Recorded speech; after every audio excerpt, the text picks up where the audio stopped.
Halo, selamat datang di channel Guru Akuntansi, tempat kamu belajar akuntansi.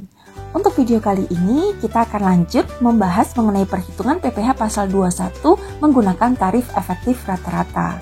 Dan untuk video kali ini, contoh kasus yang akan saya berikan adalah bagaimana menghitung penghasilan yang diterima secara harian. Ada dua soal kasus yang akan saya berikan untuk video kali ini ya. Nah, untuk soal kasus yang pertama, ini ada Pak Liman yang bekerja pada bulan Mei 2024 di PT EOL ya, sebagai karyawan tidak tetap dengan pembayaran harian 625.000.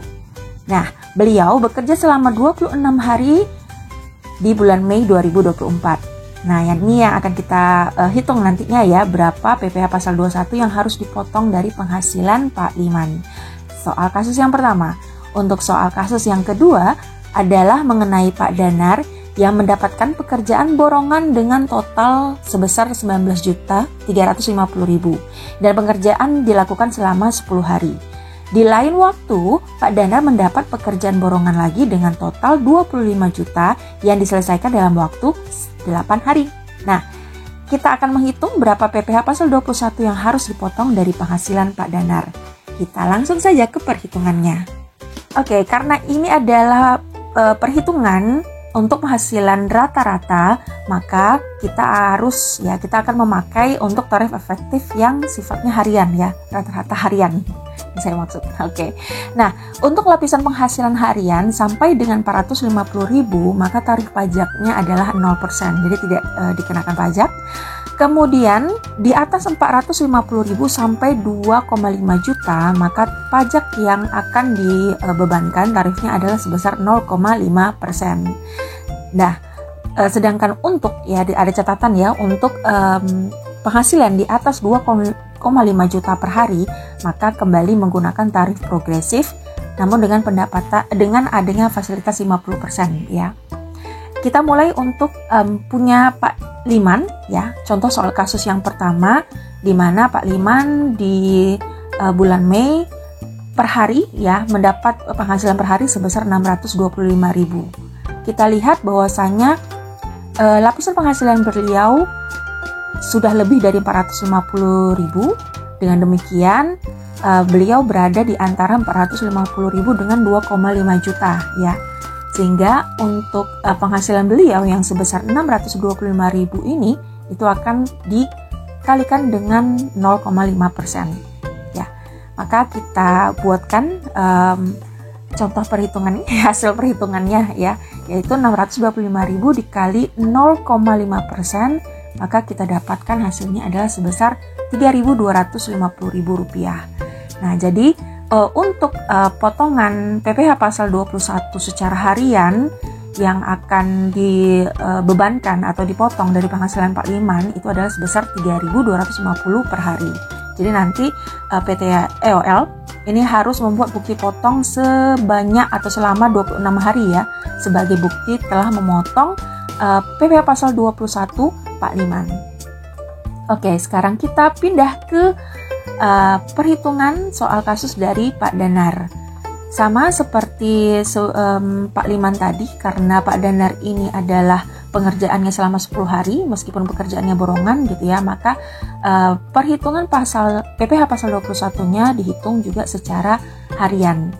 Nah, kita lihat yang pertama, pekerjaan borongan beliau yang pertama yaitu sebesar 19.350.000 ya selama 10 hari. Jadi kita harus hitung dulu ya rata-rata penghasilan bruto per hari yang diterima oleh Pak Danar dari pekerjaan borongan yang pertama. Sehingga kita bagikan 19.350.000 dibagi dengan 10 hari. Sehingga perharinya rata-rata per hari penghasilan bruto yang didapatkan oleh Pak Danar itu adalah sebesar 1.935.000. Nah, bagaimana dengan PPh terutangnya? Maka kalau kita lihat hasil yang didapat 1.935.000 itu berada di lapisan tarif 0,5% ya, yaitu di antara 450.000 sampai dengan 2,5 juta. Maka dengan demikian kita akan mengkalikan 1,935 juta ini ke 0,5% ya.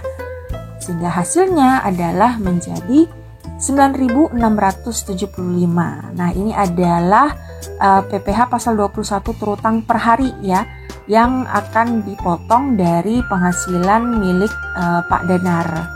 Ya, selama 10 hari berapa? Ya tinggal kalikan saja, berarti potongan beliau PPh pasal 21 hariannya dikali ke 10 hari. Oke, lanjut di lain waktu. Nah, pekerjaan borongan yang kedua kita lihat 25 juta diselesaikan dalam waktu 8 hari. Maka kita hitung per harinya berapa rata-rata penghasilan bruto yang didapat, yaitu 25 juta dibagi ke 8 hari sehingga per harinya adalah 3.125.000. Oke, nah 3.125.000 kita lihat di lapisan yang kedua itu 2,5 juta ya, sampai 2,5 juta. Artinya 3.125.000 itu sudah di atas 2,5 juta ya. Maka dalam hal ini kita kembali lagi ya melihat bahwasanya jika lebih dari 2,5 juta per hari, kembali lagi pemotongan menggunakan tarif pasal 17 ayat 1 huruf A Undang-Undang PPh ya, yang dikalikan dengan fasilitas 50% gitu ya dari rata-rata jumlah penghasilan bruto per hari. Maka dengan demikian untuk PPh pasal 21 terutang untuk pekerjaan borongan yang kedua ini ya, kembali ke pasal 17 tarif progresif ya, 5% yang pertama ya yang sampai 60 juta karena ini cuma 3.125 ya, jadi 5%. Kemudian dikali dengan 50% ya, 50% fasilitas tersebut dikali lagi dengan hasil rata-rata penghasilan bruto per hari yang didapat, sehingga hasilnya adalah sebesar Rp78.125. Ini adalah PPh pasal 21 terutang per hari yang didapatkan dari pekerjaan borongan yang kedua. Maka totalnya kalau 8 hari berarti ya tinggal dikali 8 saja gitu ya. Oke, sampai di sini pembahasan mengenai perhitungan penghasilan PPh pasal 21 terutang dengan penghasilan harian yang didapat secara harian dan dihitung menggunakan tarif efektif rata-rata yang per harian gitu juga ya.